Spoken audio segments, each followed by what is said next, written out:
আর একটি সাংবাদিককে যেন কোনো অকারণে বহিষ্কার করা না হয়। বাংলাদেশের প্রতিটা পত্রিকা, প্রতিটা চ্যানেল থেকে প্রতিনিয়ত প্রতিদিন কাউকে না কাউকে অহেতুকভাবে কোনো কারণ ছাড়াই বহিষ্কার করা হচ্ছে। সাংবাদিকদের বেতন ভাতার মান ঠিক রাখা হচ্ছে না।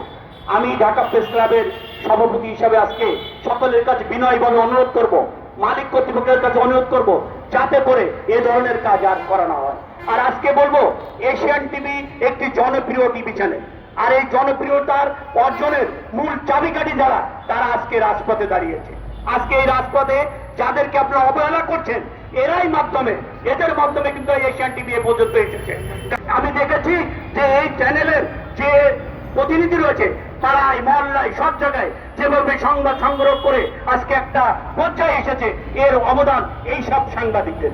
তা আমি কর্তৃপক্ষ দৃষ্টি আকর্ষণ করব, সাংবাদিকদের পক্ষ থেকে দৃষ্টি আকর্ষণ করব, বিশ্ব আন্তর্জাতিক এই গণমাধ্যম দিবসে এশিয়ান টিভির প্রতিটা সাংবাদিককে তাদের বেতন ভাতা বুঝিয়ে দেওয়া হয় এবং তাদের নির্দিষ্টভাবে কোনো কারণ না দেখে বহিষ্কার করা, প্রত্যাহার করা হয়।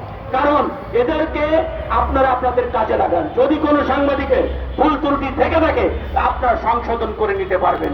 সাংবাদিক জাতির বিবেক, আপনারা তাদের মা বাপ। কারণ একটা প্রতিষ্ঠান, মা বাপ, সন্তান অপরাধ করতে পারে, তাই বলে একবারে 8 শতাধিক সাংবাদিককে এভাবে বহিষ্কার করা কোনো যুক্তি আমি দেখি না। আমি সাংবাদিকদের পক্ষ থেকে আজকে দাবি করব যে আগামীতে এ ধরনের কাজ করবে না এবং আগামী 24 ঘন্টার ভিতরে এশিয়ান টিভির প্রতিটা প্রতিনিধিকে যেন আবার পুনরায় নিয়োগ দেওয়া হয়।